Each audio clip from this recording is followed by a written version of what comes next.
Va a moderar este acto la doctora, la maestra Rosa María Álvarez de Lara, una muy querida miembro del personal del instituto, académica e investigadora. Adelante, doctora. ¿Se escucha? Bueno, pues bienvenidos y bienvenidas todas ustedes a esta mañana tan lluviosa, pero interesante y emocionante por ser el primer encuentro nacional de bibliotecas jurídicas, el futuro de las bibliotecas y sus servicios de información jurídica. Y me invitaron a moderar, cosa que es sumamente extraña, porque el doctor Adolfo Rodríguez Gallardo, por supuesto que no necesita que lo modere, ni menos yo. Entonces, pues me siento muy honrada de estar con ustedes esta mañana. Y me voy a permitir, dentro de estas labores de moderación, leer una mínima parte del currículum del doctor Adolfo Rodríguez Gallardo. Él nació en Piedras Negras, Coahuila. Creo que es un asunto muy destacable en esta ocasión porque, sí, fundamental, el espíritu norteño es diferente en estos rumbos. Es maestro en Historia por el Colegio de México, maestro en Bibliotecología de la Universidad de Texas en Austin y doctor en Pedagogía de la Universidad Nacional Autónoma de México.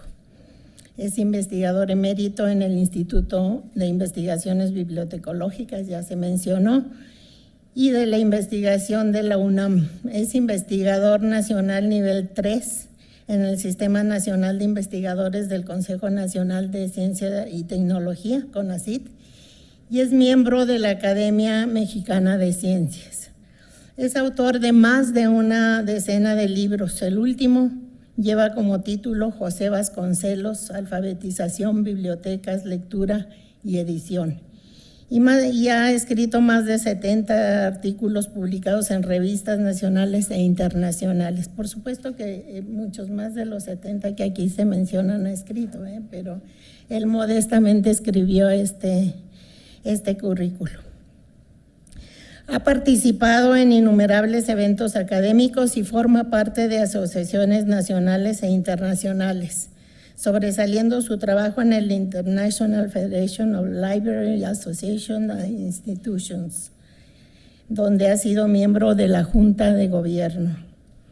Sus temas de investigación son educación e investigación bibliotecológica, planeación y administración bibliotecaria, el impacto de la lectura en la vida política, económica y cultural de la sociedad y la brecha digital.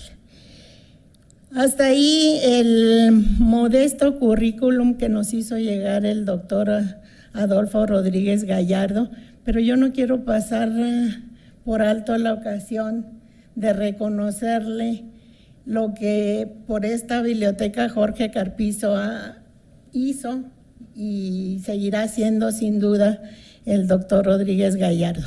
Él hace un momento mencionaba que había estado alejada la biblioteca Jorge Carpizo del sistema bibliotecario, pero no es así. Tengo que rebatir el punto porque atrás de la Dirección General de Bibliotecas y con su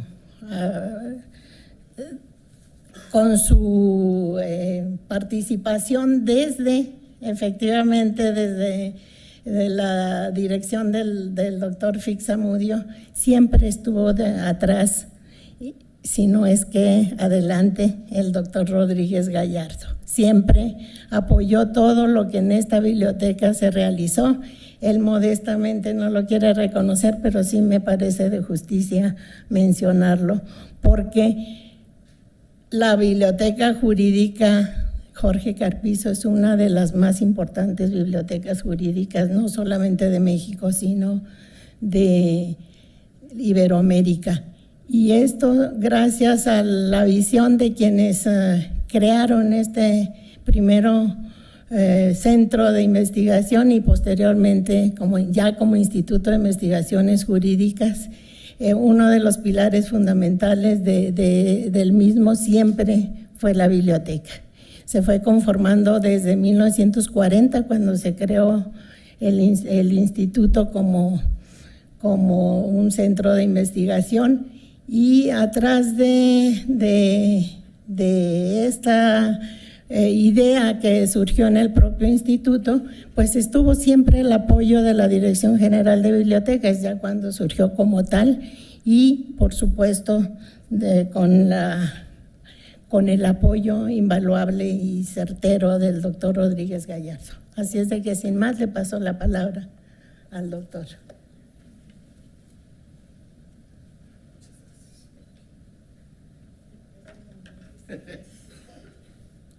Buenos días. Dos cosas antes de empezar. Una, agradecer la oportunidad que me dan de estar esta mañana con ustedes para comentar algunos de los aspectos del trabajo de la Dirección General de Bibliotecas. Y dos, pedir su comprensión porque dejé mis lentes en mi casa. A esta edad ya no es fácil el ver. Entonces, por eso estoy aquí, porque aquí tengo una televisión que sí alcanzo a ver. Entonces, vamos a iniciar esta charla, pero si tenemos algún problema será por la vista. Gracias. Bueno, esta es la presentación, el sistema bibliotecario de la universidad.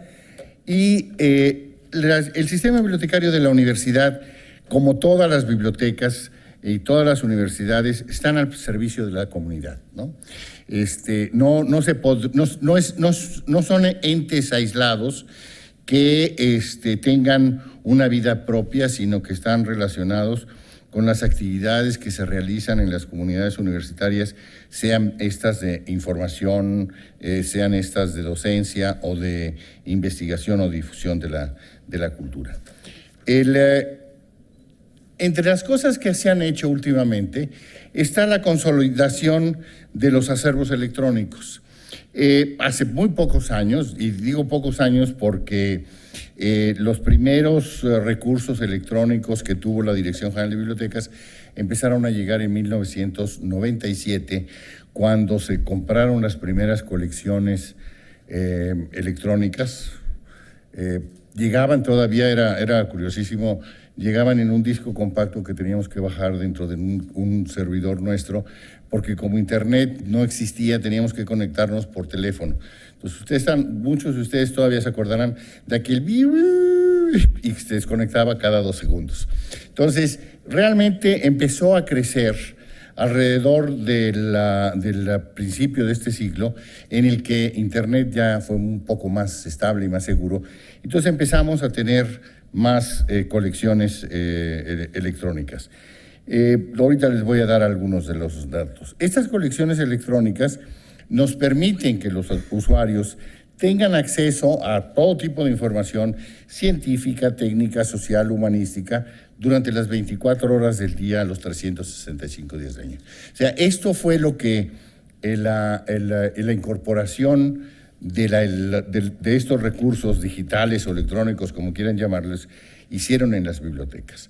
El hecho de que podíamos empezar a tener un uso intensivo de la información, porque antes pues habría que ir a la biblioteca. Entonces con los recursos electrónicos logramos romper las paredes de la biblioteca y salir de los recintos, pero no por eso dejamos de ser la biblioteca. Algunas personas, cuando esto empezó a suceder, dijeron la biblioteca va a desaparecer.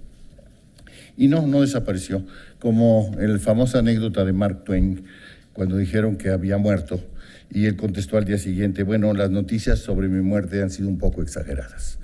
Así las noticias sobre la muerte del libro y las noticias sobre la muerte de la biblioteca han sido un poco exageradas. Lo que hicimos con los recursos electrónicos, lejos de desaparecer, fue potenciar los servicios bibliotecarios. Tenemos, por poner un ejemplo,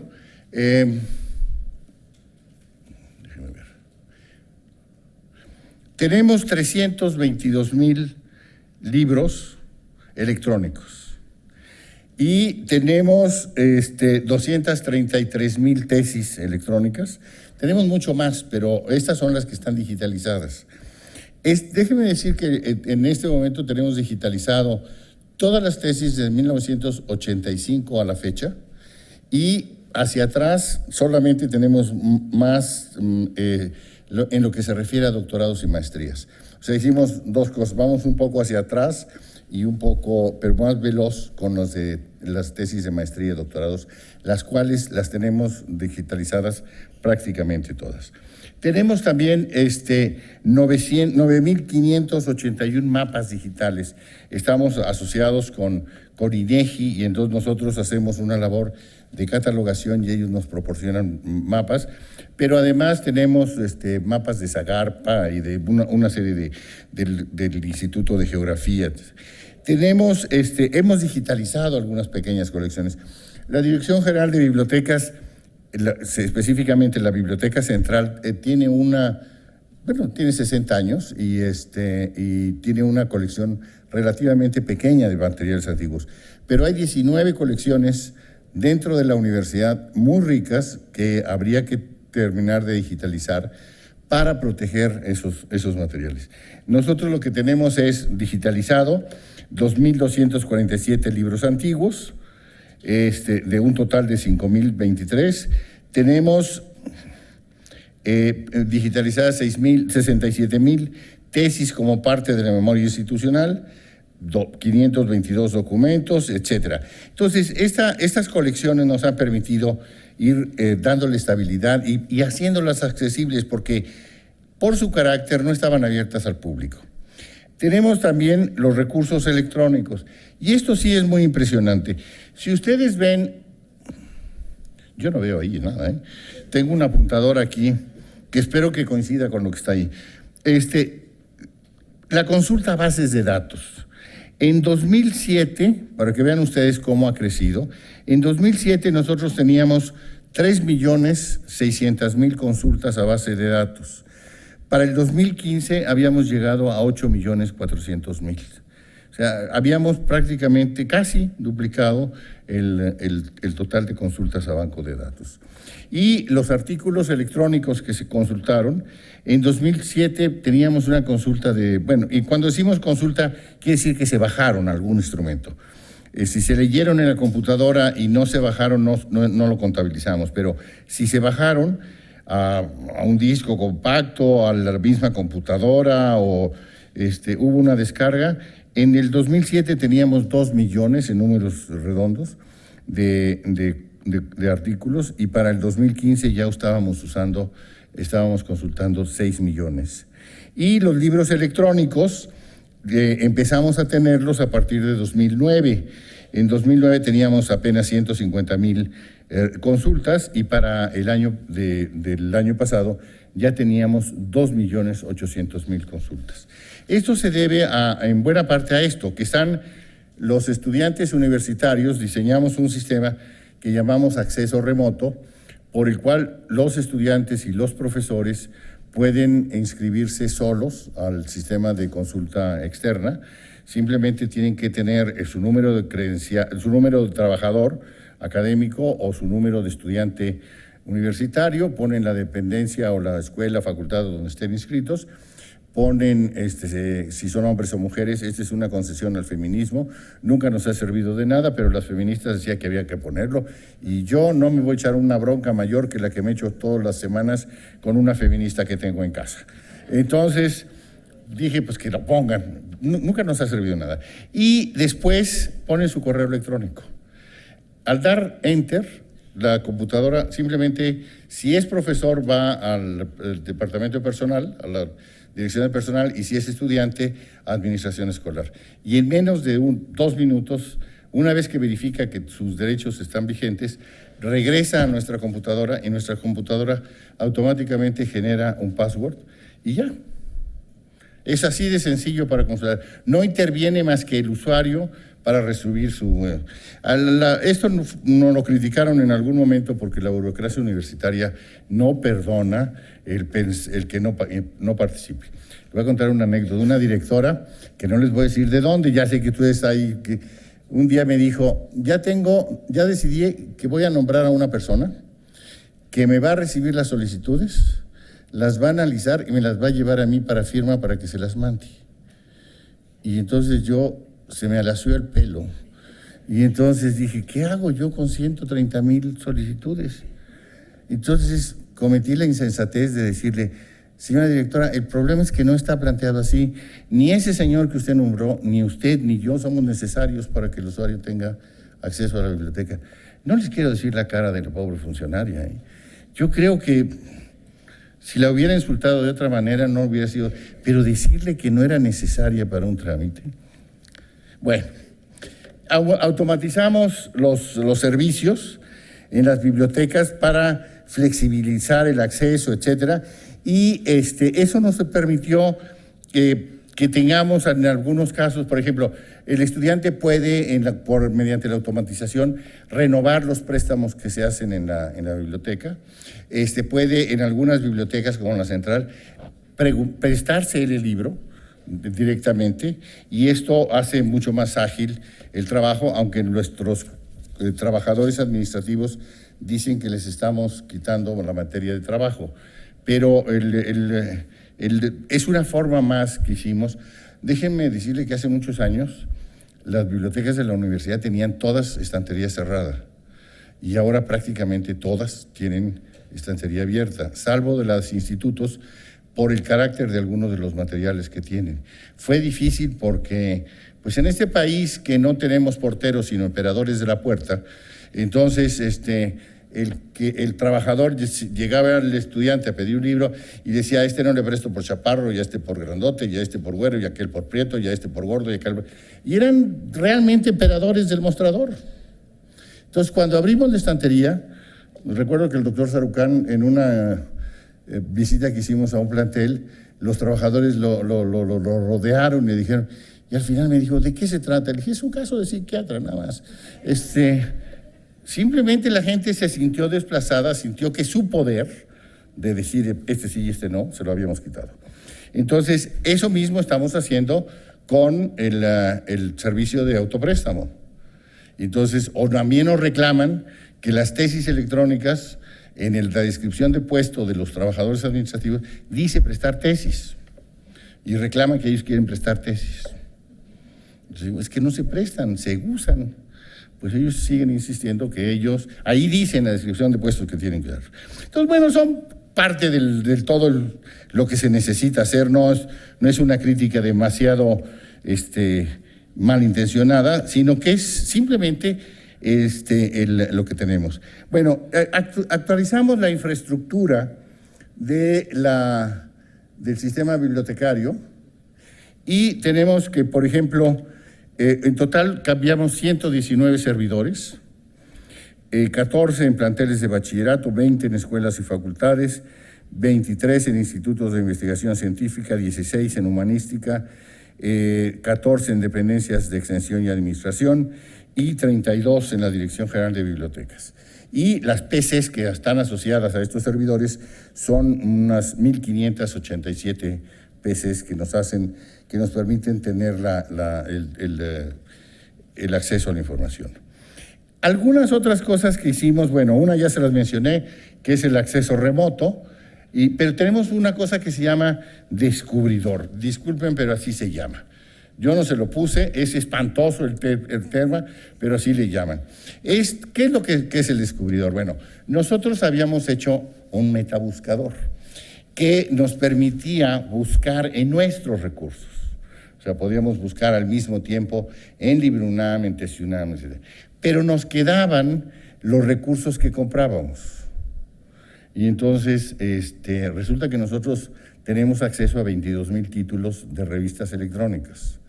Y entonces eso nos quedaba por fuera, había que ir prácticamente a pie una por una. Entonces el metabuscador lo que hace es los editores le dan a los que venden el metabuscador todos los datos o metadatos, como quieran llamarlo, y las palabras claves, etcétera, y al buscamos en todos los recursos que tiene la universidad. Entonces, al mismo tiempo nos saca información de libros, de tesis, de folletos, de artículos, inclusive hasta de artículos de periódicos. Es una forma que además el metabuscador tiene una cosa especialmente interesante, es que permite ir haciendo, refinando la búsqueda. Entonces yo le puedo decir, yo quiero solamente artículos, o yo quiero solamente artículos en inglés, o los quiero que estén evaluados, los quiero que sean publicados entre un cierto número de años. En fin, puedo irle dando una serie de indicaciones que me permite tener un tiro mucho más fijo a la hora de encontrar la información. Tenemos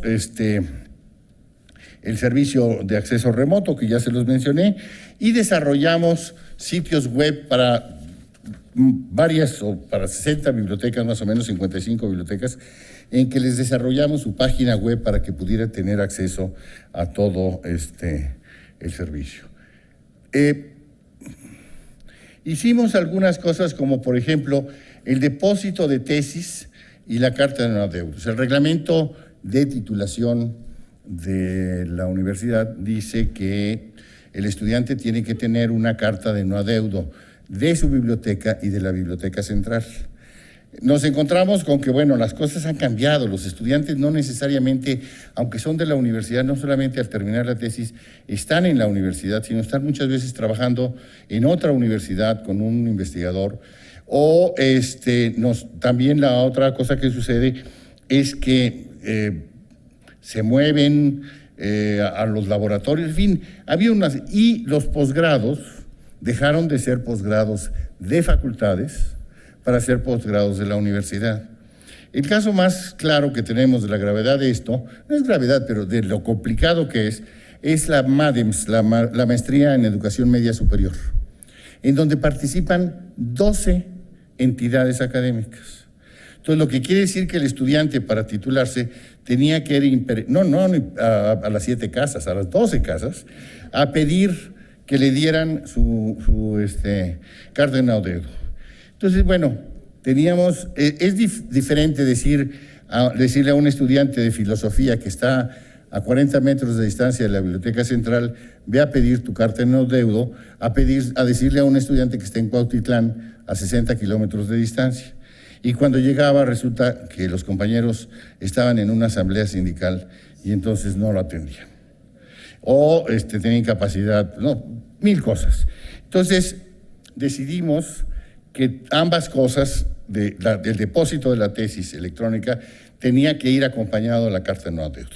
Entonces el estudiante puede mandar su tesis electrónicamente, ya no la recibimos nosotros en la biblioteca, sino la manda electrónicamente, él la deposita en el banco, se le revisa que no tenga problemas de configuración, sobre todo de cuadros, y en 24 horas se emite la carta de no adeudo.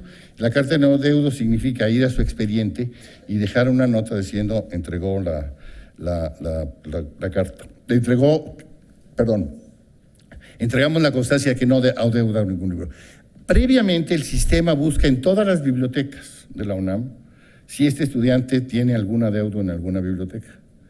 Y entonces, cuando damos la carta de no adeudo, ya el estudiante no tiene que ir de un lugar a otro. No fue fácil. De nueva cuenta, la burocracia se resistía a que nosotros pudiéramos hacer esto electrónicamente. Y nosotros le decíamos, es que el estudiante no siempre puede venir. A veces el estudiante ya se fue a estudiar al extranjero. Entonces, un día un tipo me dijo, bueno, pero todo el mundo tenemos una tía que vaya. Y acordándome de mis amigos juristas, dije, pero el reglamento no lo dice. Si usted pone en el reglamento que diga tener una tía, entonces yo lo respeto. Pero mientras el reglamento de titulación no diga para titularse se tiene que tener una tía que pueda ir a recoger la carta de no adeudo, no lo va a hacer. Finalmente la iniciamos. Bueno, no les voy a decir que en contra. Un día dije, el 1 de febrero lo voy a iniciar, el préstamo. Me decía, no, espérate. Dije, no, es que lo voy a iniciar. Ya, nada más les estoy avisando que lo voy a iniciar. Y finalmente, ya con la intransigencia, pues lo pudimos hacer. Entonces, lo cambiamos. Tenemos el servicio de alerta bibliográfica, que es un servicio que nos permite ver qué se ha comprado en la universidad. Puede verse todas lo que se va adquiriendo y se puede también decir, bueno, yo nada más quiero saber lo último que ha comprado en los últimos 2 meses en ese servicio, y el sistema de autopréstamo que ya les mencioné. ¿Cuáles son algunos de los problemas? Pues el uso de la biblioteca hay que estimularlo, hay que fomentarlo. Yo creo que tenemos millones de usos de la biblioteca, pero es insuficiente. Por ejemplo, inscritos en el sistema de acceso remoto, solamente tenemos 130,000 estudiantes, pero tenemos 350,000. O sea, estamos muy lejos de tener una cobertura amplia, digamos, que satisfaga. En eso tuvimos, así como tenemos la cosa que quisiéramos tener más, ¿ya? No, ¿verdad? No. Entonces, tenemos también una sorpresa que nos llevamos. Cuando vimos el sistema de acceso remoto nos decían, y yo mismo estaba convencido, ¿para qué abres el sistema a los bachilleres? No van a consultar la información porque no saben inglés. Y bueno, la mayor parte de las cosas que están en formato electrónico son en inglés. Pues para nuestra sorpresa, el 15% de esos 130,000 usuarios provienen de bachillerato. Entonces, ahí aprendimos que no tenemos que dar por sentado nada, porque son prejuicios que uno tiene y que deben cambiarse. Bueno, la instrucción a los usuarios es algo que tenemos que afectar. Y miren, tenemos que hacerlo por una sencilla razón. Los extranjeros se sorprenden cuando nosotros en México decimos, y en América Latina en general, que hay que darle instrucción a los usuarios. Entonces, ¿pero cómo? Lo que pasa es que en los Estados Unidos, el estudiante que llega a la universidad tiene una cierta habilidad para usar la biblioteca. La ha usado desde pequeño, desde que era niño, que fue a la biblioteca infantil y que fue a la biblioteca pública, y el high school tenía una biblioteca, posiblemente no con la complicación que tiene una biblioteca universitaria, pero sí tenía la posibilidad de usar la biblioteca. Hay muchísimos estudiantes de las universidades de este país que su primer contacto con una biblioteca es en la biblioteca universitaria. Y entonces uno dice, bueno, cuando uno dice, use la biblioteca, y dice, pero ¿y eso qué se come? ¿Cómo le hago? Nunca lo ha usado. Entonces, por eso es tan importante el que las bibliotecas tengan estos procesos de instrucción a los usuarios. Llámese esto habilidades informativas o desarrollo. Tenemos un micrositio que se llama Cómo encontrar información en las bibliotecas de la UNAM, que es consultado, pero de nueva cuenta no con el vigor que nosotros quisiéramos. Damos pláticas y talleres sobre el uso de los recursos documentales. Ya logramos que en los planteles de la Escuela Nacional Preparatoria se les daba una plática de 2 horas. Ahora tenemos un pequeño taller de varias horas para los estudiantes y los profesores, y tenemos también talleres para la demostración de los nuevos recursos. Hicimos una encuesta de valoración al servicio bibliotecario para conocer las perspectivas y expectativas de la comunidad universitaria. Nosotros teníamos datos nuestros, ¿sí? Entonces, pero decidimos contratar una empresa externa para que nos hiciera una evaluación. La evaluación que nos hizo, algunos de los datos que están aquí, ustedes verán, por ejemplo, la calidad del servicio. El 11% dice que es muy buena, el 46% dice que es buena, el 32% dice que es regular y el 8% dice que es mala y el 3% muy mala. Ahora, estos datos, pues como todos los datos de las estadísticas, se tienen que ponderar, ¿no? Cuando nos hicieron la presentación, nos decían, es que necesitan el 8 o el 15% dicen que es muy mala. Y yo decía, sí, pero el 85% dice que es razonable. Entonces, es el viejo principio del vaso medio lleno, medio vacío. Entonces, no es que estuviéramos buscando el que nos aplaudieran, pero sí que ponderáramos los resultados de las estadísticas, ¿no? Bueno, dicen que hay 3 tipos de mentiras, las grandes, las chicas y las estadísticas. Entonces, bueno, hasta hay un libro que les recomiendo que lo lean, que se llama How to Lie with the Statistics, que es muy bueno porque con las estadísticas puede hacer casi todo. La satisfacción con días y horarios de servicio, el 17 dijo que estaban muy satisfechos, el 49 satisfechos. Fíjese, eso simplemente ya nos lleva a un 60 y tantos % de que está satisfecho con los horarios. Yo creo que esto nos ha servido para confirmar algunas de las cosas que teníamos, y sí nos alertó sobre algunas de las carencias que estábamos sufriendo, que no habíamos podido encontrar y satisfacer. Yo quisiera platicar con una cosa que no es estrictamente de la Dirección General de Bibliotecas, que es el CONRECYT, aunque sí fue impulsada por la Dirección General de Bibliotecas. En el año de 1997, planteamos por primera vez al subsecretario de Educación Superior, en aquel entonces Daniel Recendis, la necesidad de hacer un consorcio para adquirir los materiales en forma conjunta. Un día me lo encontré y el rector estaba diciendo que no teníamos presupuesto y ponía el ejemplo de que no podíamos comprar las revistas.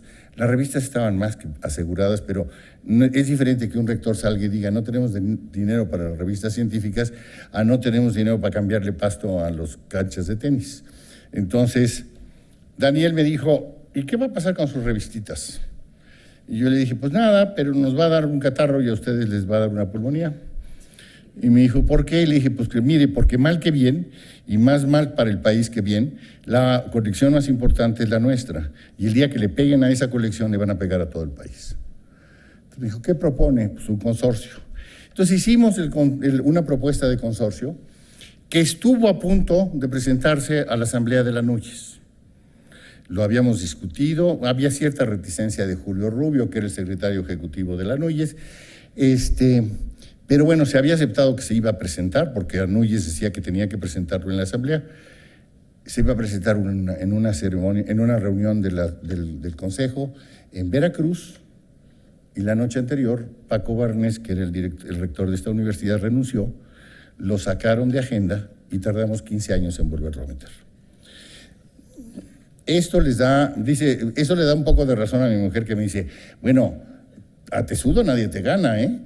Estuve fregando durante 15 años que habíamos que tener esto. Afortunadamente, en el sexenio pasado llegó Romero Hicks al CONACYT y José Antonio de la Peña. Realmente muy sensibles a esto, y encontramos el campo fértil. Y entonces 9 instituciones nos asociamos para hacer una compra conjunta. Una compra conjunta que en este momento beneficia estamos comprando 110 recursos de información entre colecciones de revistas y 7 de libros electrónicos, 26 bases de datos, y llega en diferentes niveles a 518 instituciones. De esto, en este último año, el CONRECYT está gastando en material electrónico 1,000 millones de pesos. Y de esos 200 los pone la Universidad de México. Los pone en una forma porque como por alguna disposición legal la universidad no puede aportar el dinero directamente, dárselo. Otras instituciones sí pueden. Lo que hacemos es se hace la negociación colectiva, y es de ese precio, el tanto por ciento lo paga la universidad y el otro. Pero se hace la negociación junta. Entonces, a nosotros nos parece que era algo muy importante. Había programas muy buenos con investigadores y con estudiantes con mucho talento que carecían de información. Entonces, no es la panacea, tenemos que propulsarlo, y tenemos que empezar a hilar fino, porque, bueno, pues tiramos con una escopeta, comprábamos y decíamos, esto tiene acceso tanto. Claro, nunca cometimos el error de mandarle cosas de medicina a quien no tenía una escuela de medicina, pero esto ha ido aumentando. No ha sido del todo fácil. Hace unos años la administración del CONACYT, la auditora, la contadora, no sé qué fue, y nos dijo, pues vamos a recortarlo. Pero afortunadamente el presidente de la República había dicho que le iba a dar 5,000 millones más a CONACYT, y entonces era realmente una situación muy tensa, que la rompimos diciendo, a ver, acláreme, el presidente dijo que iba a dar 5,000 millones de pesos. O sea, ¿quiere decir que estábamos mejor cuando estábamos peor? Entonces se quedó fría y dijo, no, bueno, pues si ya van a tener más dinero, ¿por qué vamos a recortar? Finalmente no se recortó. Es un esfuerzo realmente interesante que tiene el mismo o más reto que tenemos nosotros con los usuarios. Esas instituciones que están recibiendo los beneficios nunca los habían tenido, los estudiantes y los profesores. Entonces tienen a la mano una cantidad enorme de información y el gran reto de Conrecit es lograr que usen esos recursos que están a su disposición. Ya estoy terminando, doctora. Bueno, y una de las cosas importantes que hemos tratado de hacer es darle visibilidad a la producción científica a través de sistemas bibliométricos. Dice bien Redalic, ciencia que no se ve, ciencia que no existe. Entonces, le hemos tratado de hacer ciertas cosas. Desde hace muchísimos años, se creó, hace más de 30 años, se crearon dos índices que eran clase y periódica. En conjunto tienen 792,000 registros, pero eran registros meramente bibliográficos. Ahora, desde hace unos años para acá, le hemos empezado a poner texto completo y ya tenemos 216,000 trabajos que tienen texto completo. Y además de hacer la clase y periódica, lo que hicimos fue una serie de indicadores. Desarrollamos 10 indicadores bibliométricos y los hemos estado aplicando tanto en ciencias sociales como periódicas, y esto nos permite evaluar la producción no solamente de la universidad, sino la producción latinoamericana. Tenemos la biblioteca virtual Cielo. Cielo es un esfuerzo de un grupo de universidades y de la Organización Panamericana de la Salud, que ahora ya es independiente, pero que empezaron. Y hace 8 años la Universidad de México participaba en un esfuerzo con la Secretaría de Educación Pública y teníamos 8 revistas analizadas. En Brasil tenía 220 y tantos. Entonces decidimos entrar a revisar esto. Conseguimos apoyo de la Universidad de México, apoyo del CONACYT, y en este momento incluye 155 revistas mexicanas, las cuales todas son de acceso abierto, y hacemos el análisis bibliométrico con todo lo que se viene. Y algunas de estos, cuando están actualizadas y la producción al medirlos es buena, ha permitido que ingrese a Webometrics y ha permitido que entremos también al Web of Science. Entonces, estamos en Web of Science. Lo que hicieron es lo que le hicieron a los chinos. No están integrados en la colección básica, pero sí se puede consultar, ¿sí? Creamos otra cosa, que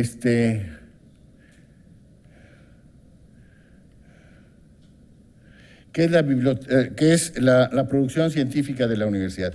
Teníamos un problema, con la coordinación de ciencias, tenía un problema de que quería tener índices de la producción científica. Entonces estaban sufriendo porque habían tenido varios años trabajando y solamente habían localizado 25,000 artículos. Nos invitaron así como de perdida. A ver si se les ocurre algo a los bibliotecarios.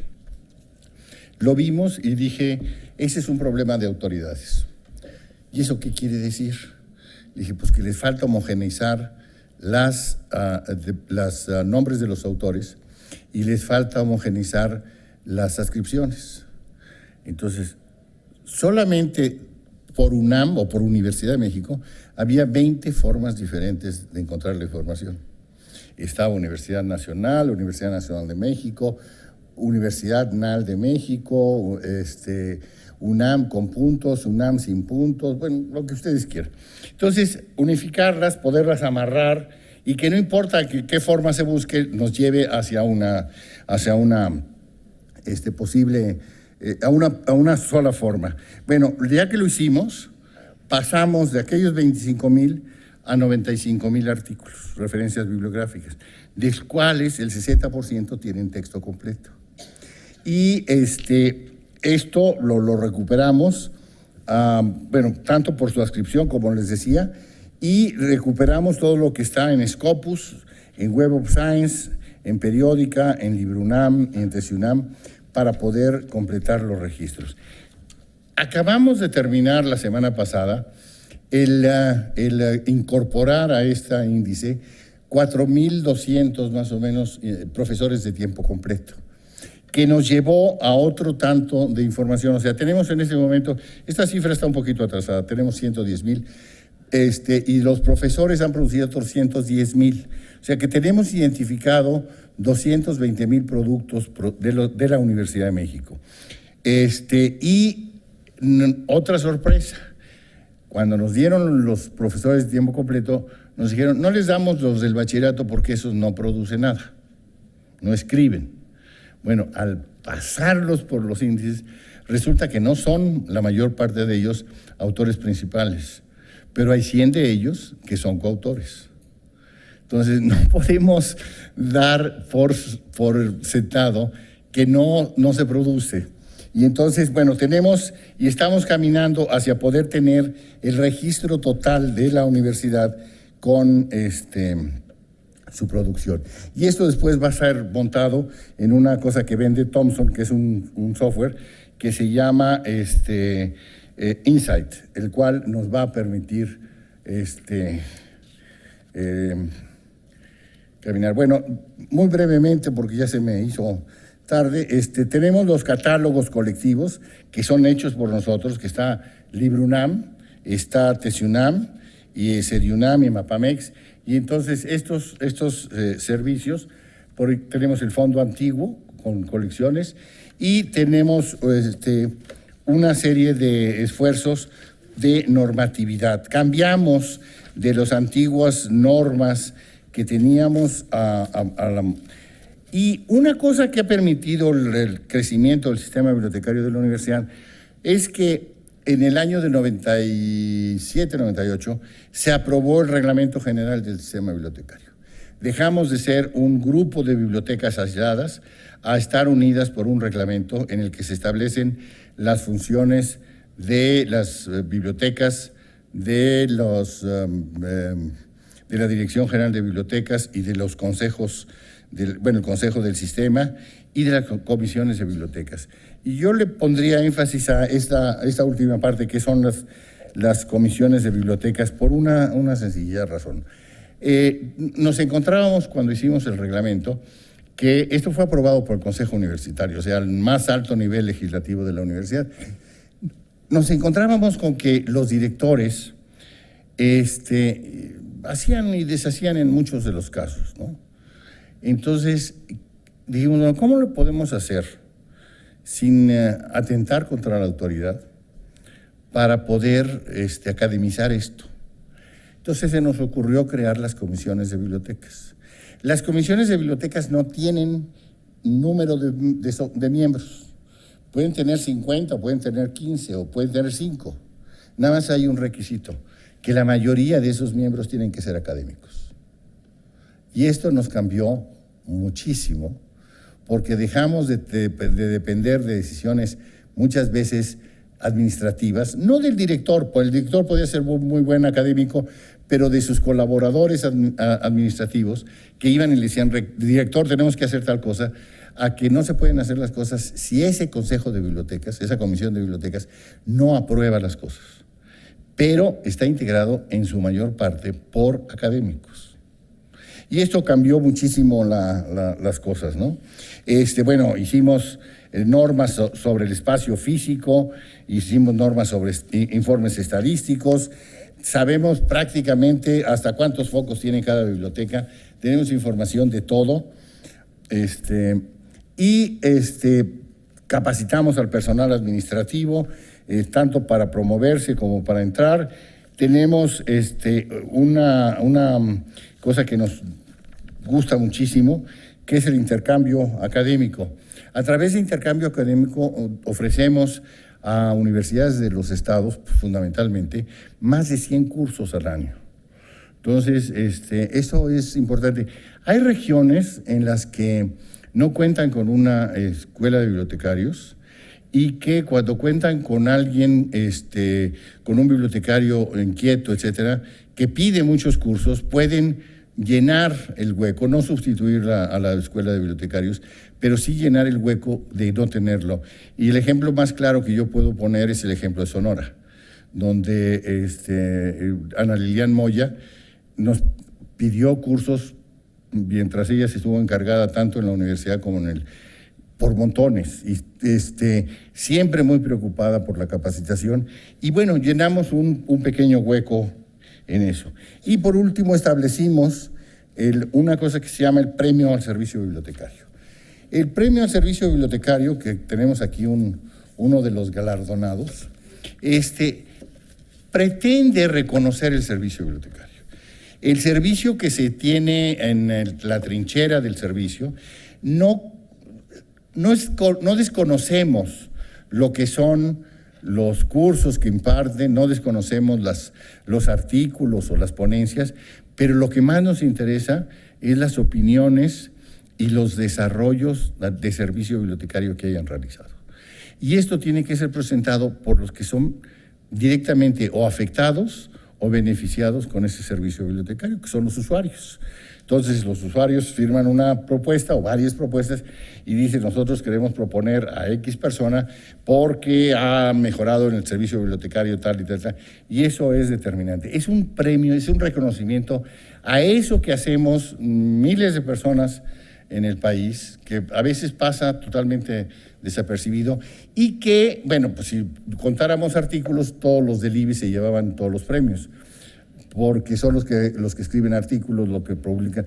Pero estamos muy contentos del esfuerzo que se hace por tratar de reconocer a un bibliotecario en el servicio bibliotecario. No necesariamente tiene que ser de la Universidad Nacional Autónoma de México. Puede ser, si su comunidad lo propone, puede ser de cualquier institución de educación superior y con mucho gusto los analizamos. Hemos dado 2 o 3 de estos y bueno, cada año lo presentamos en la Feria del Libro. Esto es lo que yo tenía que platicar con ustedes. Perdonen que me alargué tanto, pero pues es lo que tenía. Gracias.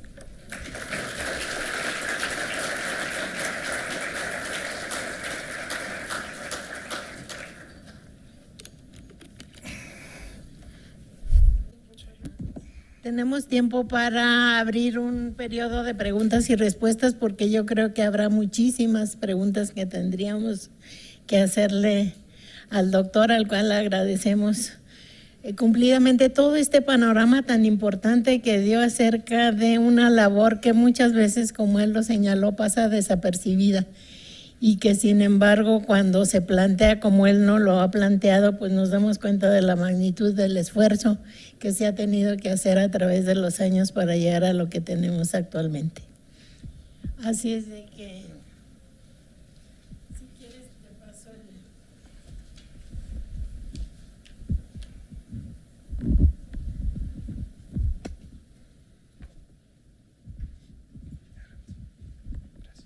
Bueno, pues muy interesante, como ya se dijo, todo lo que se ha hecho para tener esta infraestructura que tiene ahora la DGB.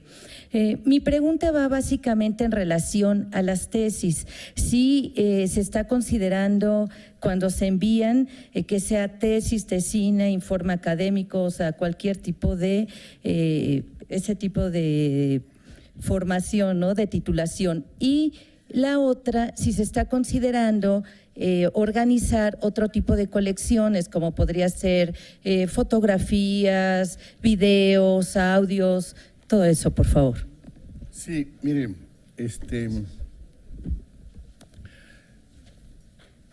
la primera, nos ha costado trabajo ir incorporando estos trabajos de tesinas, que en algunos casos son tesis disfrazadas, porque con los primeros que nos topamos fue con los informes médicos. Entonces, en aquel entonces supusimos que sería muy importante poder establecer cadenas de información de qué había pasado en una población determinada, porque podíamos saber en esa población cuántos enfermos de una enfermedad determinada, cuántos se habían vacunado, cuántos no. Cuando fuimos a ver al doctor Guevara, que era el jefe de enseñanza, nos dijo, no sirven para nada. Y dijimos, está exagerando. Y tenía razón. Empezamos a ver que un médico que había ido ponía exactamente los mismos datos de 4 informes anteriores. Entonces eran los mismos nacimientos, las mismas vacunas, lo que se copiaban unos a otros, nada más cambiaban la fecha. Entonces eso nos detuvo durante mucho tiempo y las facultades y las escuelas no habían aceptado tantas formas diferentes de titulación como desde hace, digamos, unos 5 o 6 años. Con esas nuevas formas hemos ido cambiando y ya estamos incluyendo los informes, pero todavía no es claro, porque de repente alguien dice, bueno, es un informe de trabajo. Entonces, ¿qué quiere decir eso? ¿Que vale la pena conservarlo o simplemente nos va a decir, fui 240 días a trabajar y dice, bla, bla, bla? Entonces, bueno, porque hay un esfuerzo de clasificación y catalogación, etcétera, que nos lleva. Y sí, tenemos algunas colecciones especiales como tenemos partituras, tenemos videos. Nosotros tenemos poquitos en la Dirección General de Bibliotecas, pero hemos hecho acuerdos con algunas otras para tenerlo. Tenemos, por ejemplo, el de partituras es por demás interesante. Tenemos las partituras de la Escuela de Música, pero la Filarmónica de la Universidad llegó y nos dijo, oigan, ayúdenos a catalogar y a clasificar nuestras partituras. Y dijimos, pues, facilísimo, si ya las tenemos.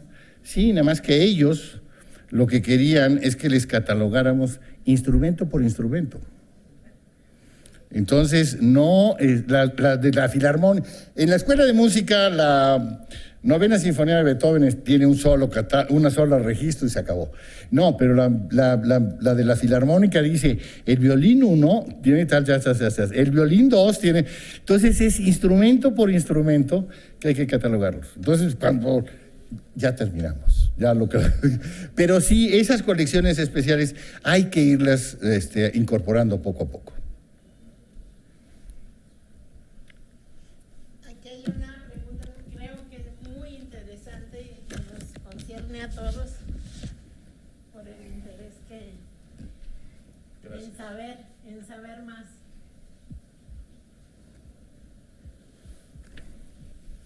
¿Sí lo alcanzas a ver? Sí.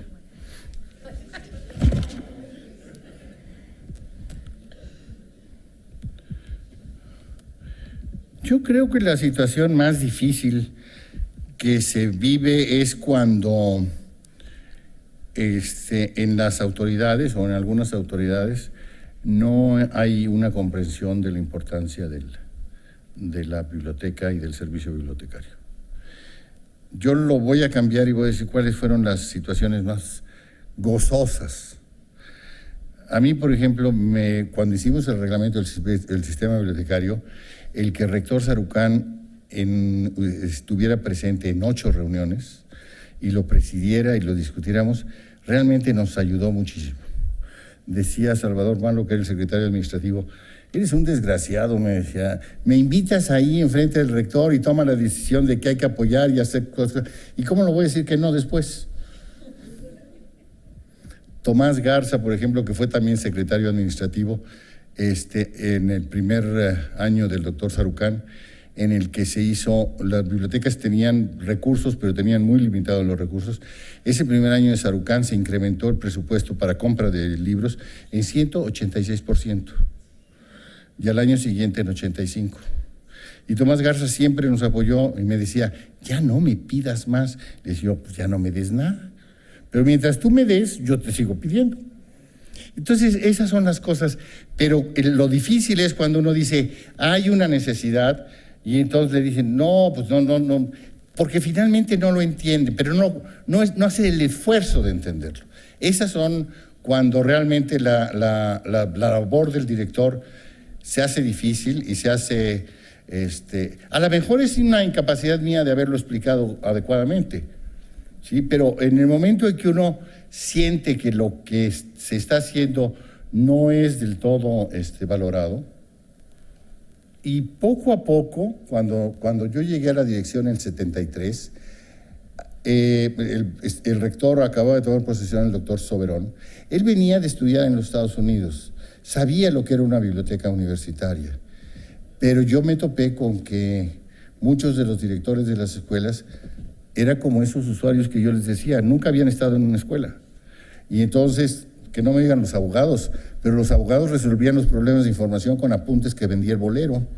Entonces llegaba uno y le decía, a ver, dame los apuntes, yo estudié un año de Derecho, dame los apuntes del Romano. Y entonces iba a un closet y se los daba así en una impresión espantosa de una chica que había tomado en taquigrafía las cosas, lo pasaban en mimeógrafo, espantoso, y se lo vendía por 10 pesos. Entonces, claro, cuando uno quiere decirles que hay que usar la información, y no la han usado nunca, y la forma de resolverlo es esa, es dificilísimo que entiendan las otras cosas. Entonces, el hecho de ir poco a poco cambiando ha sido un problema que yo creo que es el mayor que yo me enfrenté. Hay otra pregunta aquí sobre la capacitación para entrar en las bibliotecas de la DGB. ¿En qué consiste? Bueno, lo que sucede es que hay dos grupos diferentes de personas. Uno son los bibliotecarios administrativos, que se quedaron con el nombre. En la Universidad de México el bibliotecario es un personal administrativo. Y entonces ahí hay una serie de requisitos, entre los que se le pide haber cursado el bachillerato. Esto fue una de las cosas que ganamos muy al principio, de que se elevara y eso convirtió a estos bibliotecarios en la élite intelectual del sindicato. Por eso en casi todas las bibliotecas hay delegados sindicales, porque son de los mejor preparados. A esos bibliotecarios se les pide que tengan una serie de conocimientos, y para promoverse a jefes de bibliotecas pues tienen que llevar un curso y presentar exámenes. El otro grupo es el de los académicos, el grupo de técnicos académicos, que esos se rigen igual que todo el resto de la universidad. Tienen requisitos establecidos estatutariamente, yo no me acuerdo cuáles son, pero, por ejemplo, los asociados B y C creo que tienen licenciatura, tienen que presentar un proyecto, tienen que ser evaluados, evalúa su currículum, su experiencia, etcétera. Es así como evaluamos al personal. Y seguimos las mismas reglas que para los académicos que se siguen en la Universidad de México. Bueno, pues muchas gracias. Me voy a permitir darle un reconocimiento al doctor Rodríguez Gallardo, no solamente, lo repito, por esta maravillosa conferencia que nos ha dado esta mañana, sino por todo el apoyo que ha brindado a este instituto.